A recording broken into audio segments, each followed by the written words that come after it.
여러분 잠깐! 영상 시청하시기 전에 구독과 좋아요 부탁드립니다. 알림 설정까지 잊지 마세요. 그럼 재밌게 시청하세요.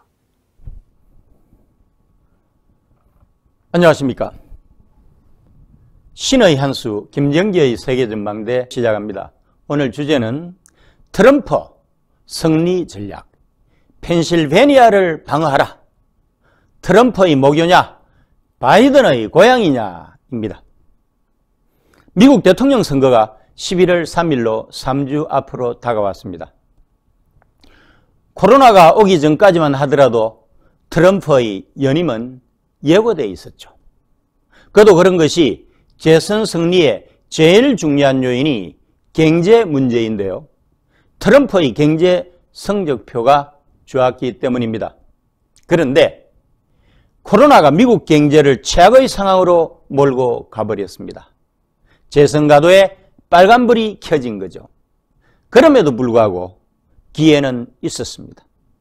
코로나 바이러스와의 전쟁을 선포하고 보건안보 전쟁 상황을 만들어냈으면 충분히 성산이 있었다고 봅니다. 왜냐하면 역사적으로 미국인들은 전쟁 상황에서 적어도 1년까지는 대통령을 중심으로 똘똘 뭉치고요. 그의 리더십에 열렬한 지지를 보내왔기 때문입니다. 물론 국민의 기본권을 존중하고 사생활을 보호하는 것이 최고의 가치로 여겨지는 미국에서 한국처럼 국가 방역 독재를 실시하기가 쉽지는 않았을 것입니다. 또한 최근에 트럼프가 코로나 양성 판정을 받았을 때도 기회는 있었습니다. 어차피 패배할 선거라면 양성 판정 사흘 만에 병상에서 일어나가지고 선거 전에 돌입하는 무리수를 두기보다는 정상적으로 2주간 격리되어서 치료를 받고 그 과정에서 유사시 사망할 수도 있다는 위기감을 고취시키면서 국민으로부터 동정을 끌어내는 편이 훨씬 더 나은 선택이 아니었을까요? 물론 대다수 언론과 적대적인 환경이라 한국처럼 언론을 통한 선전선동을 극대화해서 성공을 하기가 쉽지는 않았을 테지요. 트럼프의 코로나 대응 실패가 그의 지도자로서의 대국민 신뢰를 상실하는 엄청난 결과를 초래했습니다. 코로나 이후 대부분의 여론조사에서 트럼프는 전국 지지율에서 10% 안팎으로 계속해서 뒤지는 데다가 경합주에서조차도 대부분 열세를 면치 못했습니다. 현재로서는 재선 승리 가능성이 극히 희박합니다. 국내적으로는 반전시킬 카드가 아예 없고요. 국제적으로는 그나마 중국이나 북한 카드가 여전히 살아있지만 선거일이 임박해서 실효성을 기대하기가 어렵습니다. 그럼에도 불구하고 많은 사람들은 2016년 대선에서 CNN을 비롯한 절대다수의 미국 언론이 트럼프의 패배를 예측을 했음에도 불구하고 결과는 트럼프의 승리로 나온 것을 두고서 마지막 희망을 겁니다. 그런데 당시에도 빅데이터에 기반한 SNS 여론은 트럼프의 승리를 예측했습니다. 선거의 판세를 돌이켜보면요, 처음부터 민주당의 힐러리 클린턴이 승리를 장담하기 어려웠던 선거였습니다. 트럼프의 예상을 뒤엎은 그런 승리는 우연히 그냥 나온 결과가 결코 아니었습니다. 트럼프 선거 캠프의 선택과 집중이라고 하는 아주 탁월한 선거 전략이 있었기 때문입니다. 소위 전통적인 민주당의 텃밭이었던 러스트벨트, 즉 녹선, 낙후지대로 미국의 5대5 인근의 철강, 석유, 자동차 등 전통 제조업 공업지대였던 펜실베니아, 미시간, 위스콘신, 오하이오, 일리노이, 인디애나, 아이오와, 그 다음에 업스테이트 뉴욕, 버팔로로 대표되는 업스테이트 뉴욕 등 박빙의 접전이 펼쳐진 경합주, 스윙 스테이트라고 합니다. 경합주에서 민주당의 정책에서 소외됐다고 느낀 백인 유권자들의 표를 집중적으로 공략을 해가지고 승리를 거뒀습니다. 이번 대선에서는 러스트벨트 경합주 중에서 펜실베니아, 미시간, 위스콘신이 접전 양상을 보이고 있는데요.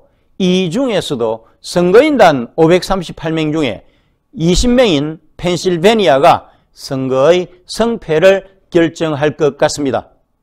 결국 트럼프도 2016년 대선에서 러스트벨트 경합주에 집중을 했듯이 2020년 대선에서도 러스트벨트 중에서 펜실베니아에 집중을 해가지고 역전의 드라마를 쓰는 선거 전략을 구사할 것입니다. 판세가 여전히 트럼프에게 불리하지만 만일에 펜실베니아 선거위원 20명을 성공적으로 확보하는 기적을 창출하게 되면 트럼프는 두 번에 걸친 역전에 의한 승리의 역사를 쓰게 되는 것입니다. 보다 구체적으로 살펴보겠습니다. 러스트벨트가 처한 상황이 역전을 하기에는 결코 녹록치가 않습니다. 2016년 대선에서 트럼프가 약속했던 러스트벨트의 미국 산업 부흥 및 일자리 창출 부분에서 성과가 미진했다는 점을 염두에 두고 생각을 해야 합니다. 또한 트럼프의 미중 무역 전쟁의 여파로 해가지고 가장 큰 피해를 입은 지역이 바로 또 러스트벨트 지역입니다. 2017년 12월 기준으로 미국 실업률은 지속적으로 감소를 했는데 러스트벨트의 실업률은 증가했습니다. 또한 최근의 정치 지형도 간단치가 않아요. 2018년 중간선거에서 펜실베니아, 미시간, 위스콘신 주지사 선거에서 이기는 등 민주당이 러스트벨트에서 대승했습니다. 그것도 위스콘신만 1.1% 차이일 뿐이고 나머지는 10% 내외, 특히 펜실베니아는 17% 차이로 압승을 했습니다. 물론 오하이오는 주지사 선거에서 공화당 후보 디 와인이 3.7% 차이로 승리를 하면서 샤이 공화당 표가 존재함을 증명을 하기도 했죠. 인디애나와 업스테이트 뉴욕은 각각 공화당 강우세, 민주당 강우세라 별 의미가 없습니다. 그래서 러스트벨트에서 대선에 제일 큰 변수가 되는 지역은 펜실베니아, 미시간, 위스콘신 등 3개주라는 것입니다.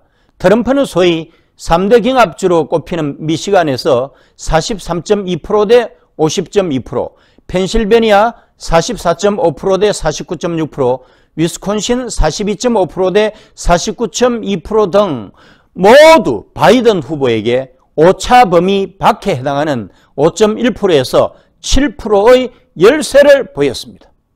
그런데 이들 주 중에서 미시간과 위스콘신은 경합주이면서 바이든 우세가 예상이 되는 주입니다. 그도 그런 것이 트럼프가 최대의 최적이라고 자랑하던 폭스콘의 위스콘신 LCD 공장 설립 계획의 경우 13,000여 명의 고용 창출이 기대가 됐는데요.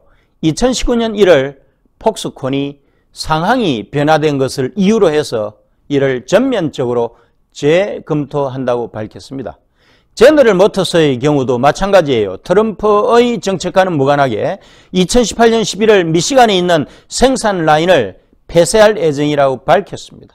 이런 요인들이 트럼프에게는 악재로 작용을 해버린 거죠. 그나마 펜실베니아에는 악재가 없어서 뒤집기를 기대해보는 것입니다. 결국 절박한 트럼프 입장에서는 또다시 잠재하고 있는 러스트벨트의 분노를 자극해가지고 펜실베니아의 마지막 전략적인 승부수를 띄워보는 것입니다. 믿지야 본전 아니겠어요? 펜실베니아는 매번 대선만 되면은요, 필라델피아와 피츠버그의 대도시 기반 민주당 지지 노동자들과 중부 농촌의 공화당 지지 농민들 사이에 참으로 기묘한 대립각이 있었습니다. 이런 상황이기 때문에 오하이오, 플로리다와 함께 대표적인 부동주로 꼽히기도 했죠. 인구도 약 1,300만 정도 돼가지고 선거인단 538명 중에 20석으로 일리노이와 공동 5위입니다. 1992년 이래로는 20년간 민주당이 우세였습니다. 2012년 대선 결과를 보게 되면 오바마가 롬니를 51.97% 대 46.59%로 5.38% 차이로 꺾었어요. 그런데 경합주면서 민주당 우위를 보여왔던 펜실베니아에서 2016년 대선에서는 공화당의 트럼프가 승리하는 이변이 일어난 것입니다. 2016년 미국 대통령 선거에서 공화당의 트럼프가 펜실베니아에서 승리를 하면서 대통령 당선을 확정지었습니다. 갈수록 심해지는 백인들의 반이민 정서와 출렁거리는 백인 민심이 작용한 것으로 보입니다. 최종 득표율은 트럼프 48.18, 힐러리 47.46%였습니다. 불과 0.7% 차이로 선거위원 20석을 확보하는 행운이 따른 것이죠. 유권자의 80% 가까이가 백인인데 이들 대부분이 아주 진보적인 성향입니다. 아마도 대도시 기반 백인 노동자들이 많기 때문이 아닐까요? 민주당 표받친 흑인 인구는 11.6%로 전국 13.5%보다 소폭 낮은 편이기도 하고 민주당이 7.3%로 우세한 히스패닉은 7대3 정도로 우세한 히스패닉은 인구 4% 정도에 불과합니다. 그리고 2020년 대선을 앞두고서 2019년 말부터 여론조사를 시행을 했는데요. 그 이후로 꾸준히 바이든이 트럼프보다 앞서 나가고 있는 것도 냉엄한 현실이기도 합니다. 2020년 9월 기준으로 평균 바이든이 트럼프를 4% 앞서고 있어요. 정당 선호도 여론조사에서도 2018년 이래로 지속적으로 펜실베니아를 비롯한 러스트벨트 전역에서 민주당의 오차범위 내외에서의 우세가 지속이 되고 있습니다.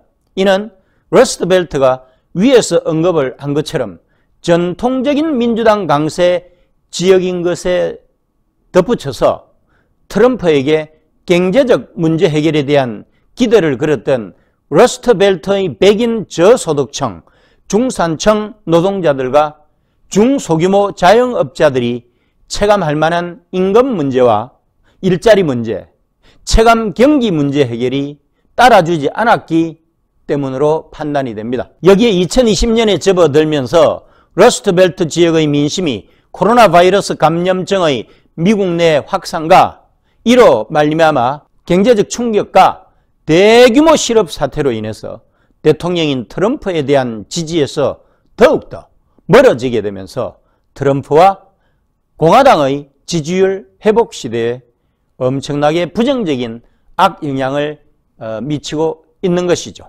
결론입니다. 현재로는 각종 여론조사를 보게 되면 바이든이 10% 전후로 트럼프를 이기고 있습니다.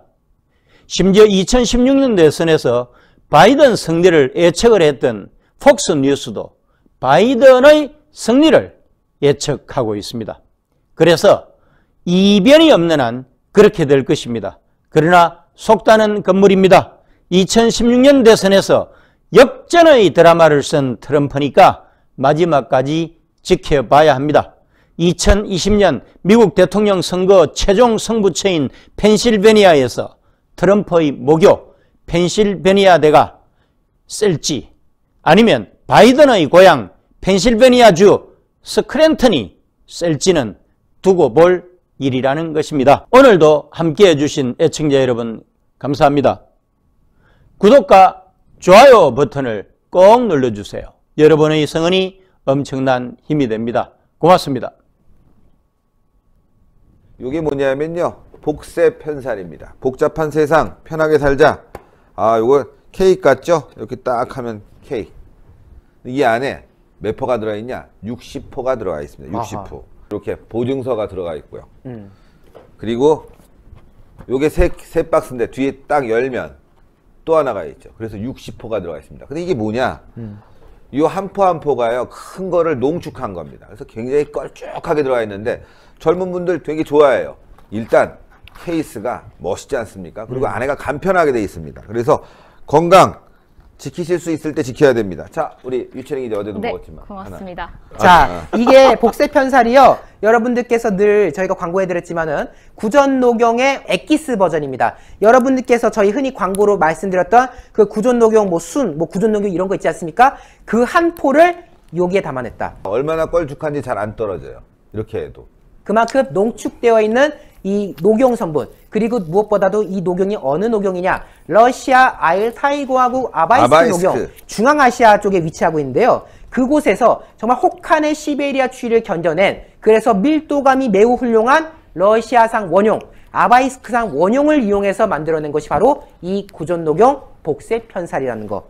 때문에 이 녹용을 즐기시면은 여러분들의 건강에 있어서 조금이나마 도움이 될 수 있지 않을까라는 점을 거듭 강조드린 건데요. 물론 저희 신한수가 소개해드리는 이 구존 녹용 관련 제품들은 모두 의약품이 아니라 시청자 여러분들의 건강을 보조해드리는 보조식품이지만은 아주 그래도 몸에 이로운 성분들이 많이 있으니까요. 참고하셔서 함께 해주시면 좋을 것 같습니다. 예.